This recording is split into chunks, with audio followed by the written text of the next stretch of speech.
اس وقت جو ہے پرانے ٹیکسی اسٹینڈ پر ایوان الصنعت و تجارت اور مختلف تجارتی تنظیموں سے وابستہ وہ عہدیداران جو کہ شہر کے منتخب نمائندوں سے انتہائی نزدیکی تعلق رکھتے ہیں اور وہ اظہار یکجہتی کے لیے یہاں موجود ہیں۔ سکھر اسمارٹ تھیٹر کے صدر ہیں جاوید میمن ہے، عامر غوری ہے، زائد فرائن صاحب ہیں، خالد کاکا زئی ہیں، رضوان ملک ہے، آغا صاحب ہیں،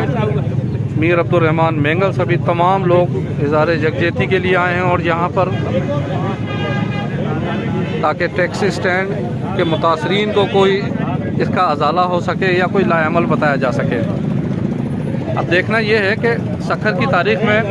سندھ اسلامک سینٹر اور ڈھگ روڈ پر پولیس پلاٹ پر تعمیر ہونے والی عمارت منہدم ہونے کے بعد آج تک انہیں ازالہ نہیں ہو سکا ہے۔ آیا یہ پلاٹ اور اس کے متاثرین کے حوالے سے کوئی متبادل ہو سکے گا یا پھر وہ ایک دلاسا، وہ ایک وعدہ؟ فرمائیے گا کہ یہ RTC بس سروس ہے، اس کے فرنٹ پہ جو دکانیں قائم تھی وہ ساری گرا دی گئی۔ السلام علیکم سب بھائیوں دوستوں کو، میں اپنے دکاندار متاثرین کی جانب سے تہ دل سے میں شکریہ ادا کرتا ہوں چیمبر آف کامرس خالد زئی صاحب کا،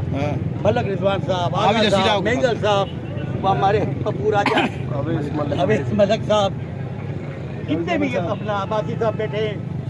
ادھر دیکھ کے بات کریں، ہم سب کے نام اٹھا لیں، ممتاز صاحب بیٹھے ہیں، سب کا میں تہ دل سے اپنی طرف سے، اپنے متاثرین طرف سے تہ دل سے شکریہ ادا کرتا ہوں کہ انہوں نے آنے کے بعد آج ہمارا حوصلہ بڑھایا، ہماری دل جوئی کی۔ اللہ پاک اس کا اجر عظیم ان کو عطا کرے گا، اور اگر اسی طرح تاجر حضرات ایک جہتی دکھائیں تو انشاءاللہ یہ ظالم دوبارہ قبضہ نہیں کریں گے کسی چیز پہ۔ میں خود ان کا تہ دل سے شکریہ ادا کیا اور آپ لوگ